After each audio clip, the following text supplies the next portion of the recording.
guhdarên hêja qehwe û felsefe dest pê dike. Qehwa xwe bigirin û kerem kin sohbeta me.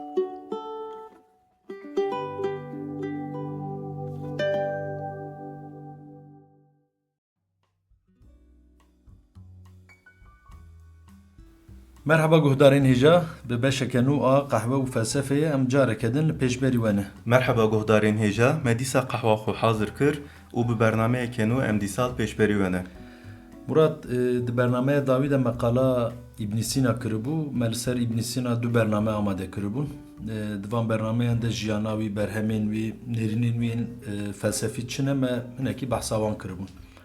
Belê sezgîn İbn Sîna bi tevahî di dîroka felsefeyê de û di felsefe İslamê de navekî giring e. Belê. Di çavkaniyên Ewropî, Latînî de wek Avicenna tê nas kirin. Wek filozofekî û hekîmekî mezin qîmet dîtiye. Di resmên wê çaxê de di sed sala yanzdeh donzdemîn de di resmên wê çaxê de tim bi Hipokrat û Galens re hatiye resim kirin ku Hipokrat û Galens di serdema antîk de wek du hekîmên mezin tên qebûl kirin. İbn Sîna jî di nav wan de cih girtiye û bu an re qîmeteke mezin dîtiye. Ji xwe ji wan resman yek me wek berga bernameya İbn Sîna jî bikaranî bû. Belê. Piştî İbn Sîna Murat di dîroka felsefe İslamê de kî heye? Em ê îro di vê bernameyê de qala kîjan filozofî bikin? Ne piştî İbn Sîna be jî hema bi İbn Sîna re di heman demê de jiyaye. Em ê navê İbn Miskeveh bibînin û îro em ê qala İbn Miskeveh bikin. İbn Miskeveh ve gotina wê piçekî zehmet e Miskeveh. Kî ye Murat? Di kîjan sala da li ku jiyayî wek her car pêşî de em wî naz bikin li ser jiyana wî tu dikarî hinek agahî bidî me. İbn Miskeveh an jî Ahmed bin Muhammed Miskeveh di sala 1940 de li Îranê li bajarê Rêyê çêbûye. Li ser dîroka çêbûna wî hinek cudayî hene, yani hinek dibên 1932 1940 derbas dibe çavkaniyan de. Di felsefe İslamê de Aristoteles muallimi evvel e, mamusteyê ewliye yekemîne. Farabi muallimi saniye a duyemîne. İbn Miskeveh jî muallimi salise, yani mamosteyê sêyemîne. Ev binav kirin me digihîne du agahiyan.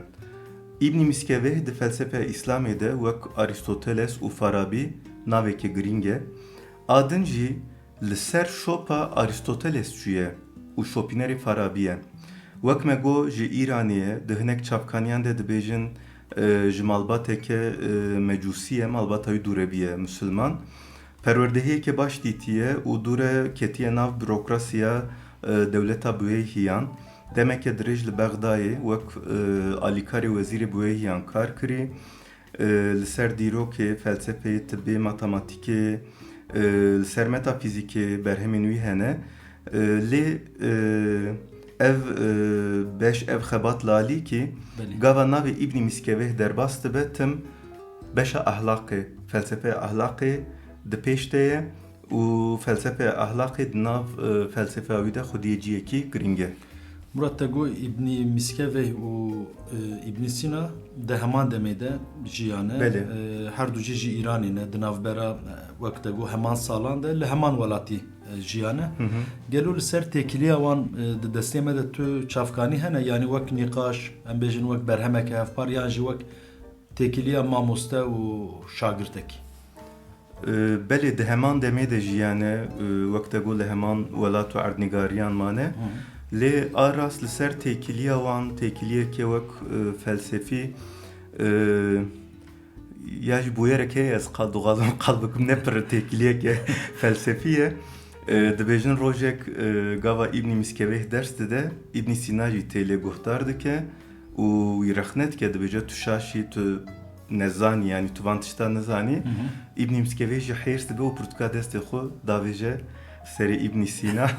Wek em dibînin di nav wan de nîqaşeke felsefî û entelektûel çênebûye. Tenê cudahiya wan ew e, yani bi dar û keviran najotine ser hev, bi pirtûkan êrişî ev kirine. Belê, şerê filozofan wîsa ye. Yani em dibin vana filozofun zilami mezinin u radibin lehev çedik.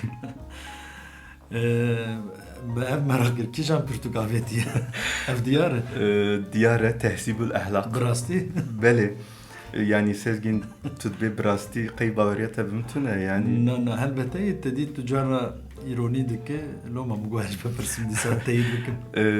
Alimeki binave Beyhaki heye duve deme de jiyaye ev qalave bu yeretke. Yani dibece İbn Miskeveh Portugal xuya tehsibul ahlak avetiye seri İbn Sina ji raviyaye. باشه مراد تگو تحسیب الاخلاق میشه دخواست از وارم سر و مجاری تگو ابن مسکه و بنیرین خوین لسر اخلاقی بهتر در کتیه پیش تحسیب الاخلاق وک جناوی بیتی فهم کرن برهمه که لسر اخلاقی ور خویاده که O berhemeke ji bo xu parastiniye. اره و یا شوی مرتاله که Beli berhemeke li ser ahlakiye, li ser felsefe ahlakiye, li ser etikiye. Xenciviya ji berhemen İbn Miskeveh yani xenciviya ji çavan bejin berhemen İbn Miskeveh yen li ser ahlaki hene. Le nerînên wî yên li ser felsefe ahlakê bi kurahî, birêk û pêk divê berhemê te cih digirin û tehzîbul ahlak wek berhem xwediyê taybetmendiyê kedine jî di felsefe İslamê de filozofên berî İbn Miskeveh felsefe ahlakê ji xwe re kirine mijar. Yani jaliyên filozofên berî İbn Miskeveh jî felsefe ahlakê hebû. Lê cara ewlî İbn Miskeveh berhemeke bi taybetî li ser felsefe ahlakê nivîsandiye. Ev jî tehsîbul ahlakê. Yani filozofên dinê di nav berhemên xwe de di nav mijarên din de wek cî didan felsefe ahlakê. tamamî Eva temamî yani berhemeke müstakil li ser felsefe ahlakê. Lomam dikarin bêjin ku di felsefe İslamê de berhema ewliya li ser felsefe ahlakê ev e. û di felsefe Yunana antik de Nikamokos etika Aristoteles çiqas giring ve tehsibul ahlaka İbn Miskeveh jî di felsefe İslamê de ew qas giring e. Ez li ser tehsibul ahlak çend tiştan bipirsim lê berî vana dikarî li ser Nikomakos etikaya Aristotelesinek agahî bidî me murad ji bo got em têkiliya di navbera her du berheman de baş fêm bikin.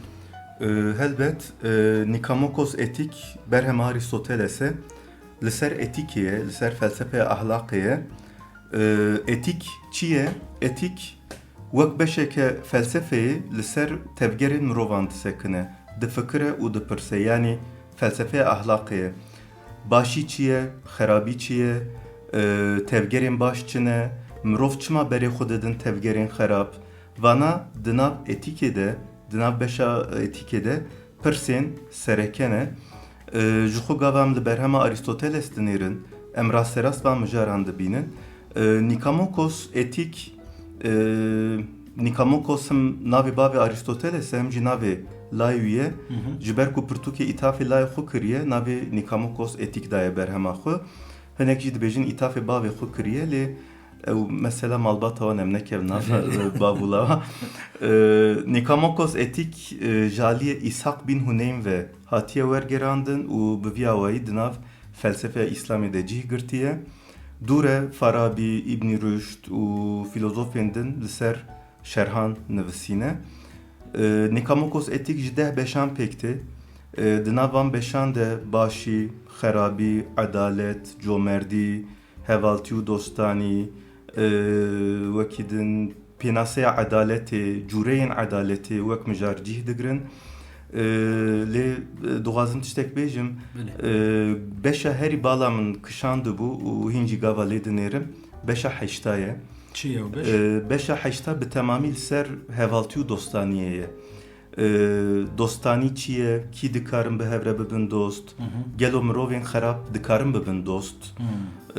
Divê meraj kîja dosta dûr bisekine. Tê dime ya çi tê serî meraj dost û hevala tê. Aristoteles jî di 1500 sal berê qalavan mijaran kiriye. Yani Portugeke xweş e. Spas dikim Murad ji bo van agahiyan îca em karin vegerin ser berhema xwe ya İbn Miskeveh.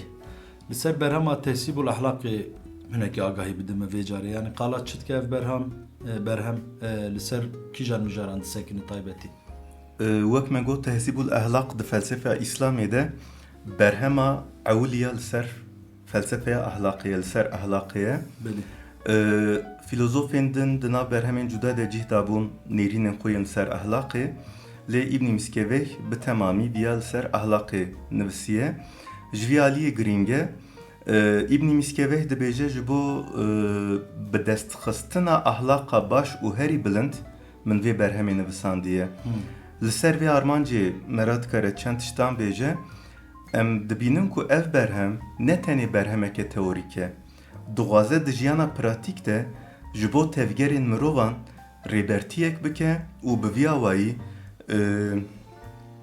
mirova ji tevgerên xerab dûr bixîne berê wan bide tevgerên baş û bi vî awayî wan bigîne ahlaka baş ev berhem ji heft beşan pêk tê beşa ewlî li ser nefsê ye nefs ruh e îradeya ruhê ye di beşa ewlî de nefsê pênase dike hêz û çavkaniyê nefsê çi ne çar feziletên ku hêza nefsê pêktînin çi ne ev çar fezilet yani çar xwîpakî di Nikamokos Etika Aristoteles de jî cih digire fezilet tevgera baş e yani xwîpakî ye Aristoteles çar feziletên mezin wîsa diyar kiriye xweşbînî, edalet, cesaret yani wêrekî û pîvanetî.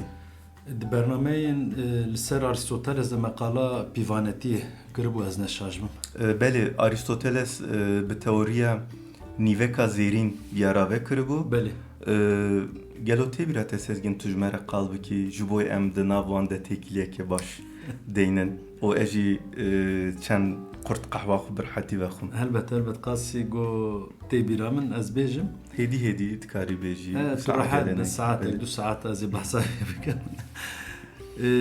Aristoteles di tevgerên mirovan de tim qala pîvanekî dike dibêje ji bo tevgerên baş û ji bo xwîpakiyê divê tevgerên me bi pîvan bin nekêm û nezêde di hedê xwe de bin yanî di nav kêmbûnê û zêdebûnê de divê em hevsengiyekê bibînin yanî de ortê de em cih bigirin loma wek veya nîveka zêrîn bi nav kiribû ez bêm besine ka mînakek jî bêje ez ê 10 puan bidim te Murat behsa mijareke girîng 10 ne hindike ama em bêjin 20 ne 10 ne 20 ji bo xatir Aristoteles em de ortê de lehev bikin 15 Ulan tamam ustayekî zor e baş e mînaka Aristoteles hebû tê bîra me digo ne tirsonek be ne jî çavsor be digo wêrek be an jî em bêjin ne çikûz be ne ji zêde pere xerc bike yani çi lazim be viya bikire li gor pêwîstiyên xwe tev bigere ya jî ne qehwe qet ve nexwe yan jî zêde ve nexwe erê yan ortê de royê 15-20 fincan bes spas dikim sezgin 15 puan yani xuyayê îsal tu yê dersê derbas bikî û nemînî dibistana xavînê spas mamoste Murat xwe em ê xuyayê em ê vir de derbas bikin ez û tu jî te dît mesela me masterê heye em ya derbas bikin esasen em mühim e arast e te qala beşên tehsîbul ahlak dikir em vegerin wê em hatibûn beşa dudiya belê di beşa dudiya de ya me got ev ji heft beşan pêk tê xuya pirtûkeke giran e yani başa ku li serî İbn Sîna neketî nizam ya jî li serî wî ketî neketî kitabekî giran e yani di beşa dudiya de İbn Miskeveh qala nêrînên hinek filozofan yên li ser ahlakê dike qala perwerdehiya zarok û ciwanan dike li ser bextewariyê disekine di beşa sisiya de qala cudahiya di navbera başî û bextewariyê de dike yani hem qala cudahiya wan dike hem jî qala girêdayîna di nav wan de dike beşa çaremîn de li ser çar feziletên mezin û dijberê wan disekine ku me qal kir di Nikamokos Etik de jî derbas dibin beşa pênce de mijara berhemê hez û hezkirin e bi mijara hezkirinê de qala dostanî û hevaltiyê dike em dibînin yani ev çiqa dişibe bi mijarên Aristoteles di adı Nikamokos Etik de û di beşên 6 û 7 de jî qala nexweşiyên ruhî dike û qala dermankirinê wan qala tedawiyên wan dike. Murat teqala berhema tehsîbul ahlaqê kir, qasî got teqal kir di felsefeya İslamê de bi taybetî di beşa felsefeya ahlaqê de ev berhem xwedî cihekî giring e. Belê yani wek me got di felsefeya İslamê de berhema ewliya ku bi temamî bi taybetî li ser ahlaqê hatiye nivîsîn tê qebûl kirin. Ji xeynî vê berhemê kîjan berhemên İbnî Miskevê hene? Mijar li ser mijarên cuda berhemên wî derdkevin pêşiya me tecarîbul umem ve teaqîbul himem berhemeke li ser dîrokê ye ji tofana Nuhê dest pê dike heya dema dawiyên dewleta bûyêhiyan. Çi qewmiye, jaliyê dîrokî ve kîjan bûyerên giring pêk hatine qala vana dike. Risale fî mahiyetil adil li ser adaletê ye. Divê berhemê de adaletê bi awayeke felsefî nirxandiye. Tertîbû saadat ve menazîlul ulum bi tevahî li ser bextewariyê ye û beşek jî di berhemê de cih daye dabeşkirina ilman a li gorî Aristoteles. Wekî din el lezzat vel alam, risale fî nefs vel aqil, kitabul aqil vel maqul berhemên wî yên giringin. Di serî de te gotibû İbnî Miskevê piranî li ser ahlaqê rawistiya ye bi rastî ji gava mirov li berhemên wî û naveroka berhemên wî dinêre ev mijareke sereke ahlaq û mijarên ahlaqê tim di pêş dene. Ya Sezgin tedî gava min got te bawer nekir mêze Gava bawer dikim. me naveroka wan got çawa derket ortê. Belê ahlaq û felsefeya ahlaqê di felsefeya İbnî Miskevê de giring ye di pêş de ye. Ji xwe wek me got cara ewlî yani felsefeya İslamê de berhema taybetî li ser ahlaqê nivisandiye. Ji ber van sedeman wek filozofê ahlaqê tê binavkirin. Heta ne tenê ahlaq filozofê ahlaq û werarê hatiye binavkirin. Werar tekamül e, evolution e. Evolution'a biyolojik ne bilo? Belê a biyolojik mijareke balkêş e û li gor wê demê bi nêrîn û têgehên wê demê bi rastî jî fikrên balkêş derdikevin pêşiya me û viya jî derdxe pêşiya me.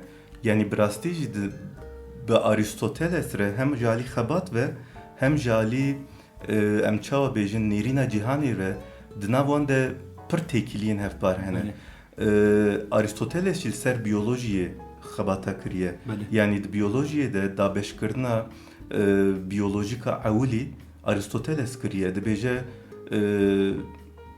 candar zindî bi sê cûrê em karin cihev bikin.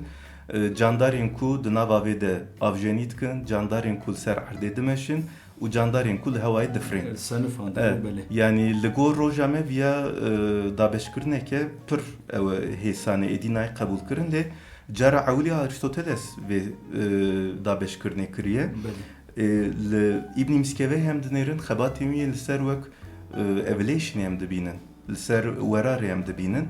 Loma di nav jiyan û xebata Aristoteles û İbnî Miskevê de bi rastî jî şevandenên xurt hene. Xuya em li ser İbnî Miskevê hîn jî xeber bidin Murat gava teqala nêrînên wî li ser ahlaqê kir çend pirsên giring hatin bîra min. Dixwazim bipirsim lê wek pîvanek me jî heye. Belê. Qehwa me qediya. Em hatin dawiya bernameya xwe bi vî awayî. Ez bin bera bimîne bernameyeke din pirsin. Dibe yani aras nikarim ravim dîsa qehweyekî çêkim. Em dest bi bernameyê bikin. Pirsên xwe ji bîr neke. Em ê di bernameyekî de dewam bikin. Ji xwe qehwa me tim heye Sezgin. Tim ez çê dikim. Tim ez hazir dikim. Ne giringe. Tamam spas. Yani bernameyekî din jî dîsa ez ê çêkim. Em ê dîsa vexwin qet ne giringe. Minê bigota berê got mijara qehwê bê ser min em xatir bixwazin lê vate dîsa anî ser min. Ez nebêjim jî guhdarî me zanim. Êde baş e em dawî li bernameya xwe bînin em xatir ji guhdarî xwe bixwazin. Belê em xatir bixwazin. Guhdarên hêja heta bernameyekê din bimînin di nav xêr û xweşiyê de. Guhdarên hêja heya bernameyekê din bimînin di xweşiyê de bê qehwe û felsefe nemînin. Bi xatirê we. Bi xatirê we.